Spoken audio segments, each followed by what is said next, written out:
சிந்தித்து செயல்படு ஔவையார் சொன்னது. சிந்தித்து செயல்படு, உலகமே உன் கையில். மனசாட்சியை புறக்கணிப்பது பெருங்குற்றம். உருவத்தால் சிறியவர் என யாரையும் ஏளனம் செய்யாதே. அமிர்தமாகவே இருந்தாலும் பசித்த பிறகு சாப்பிடு. நன்மையோ தீமையோ நீ செய்ததை அனுபவிப்பாய். உழவுத் தொழிலின் மூலம் கிடைத்த பணம் நிலைக்கும்.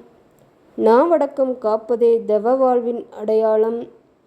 அடங்காத கோபம் குடும்ப அமைதியை அளிக்கும். அடிமையாய் இருப்பதை விட உழைத்து உண்பது மேல். நீர்வளம் உள்ள ஊரில் வாழ்தலே சிறப்பு. சிறிய செயலாக இருந்தாலும் அக்கறையுடன் செய். நல்ல மனம் படைத்தவருக்கு தீய சிந்தனை உண்டாகாது. விடாமுயற்சி கொண்டவன் ஏழையாக இருக்க மாட்டான். சூரியன் உதிப்பதற்கு முன் எழுந்து வேலையை தொடங்கு. நல்லவருக்கு செய்யும் உதவி பன்மடங்கு நன்மை தரும்.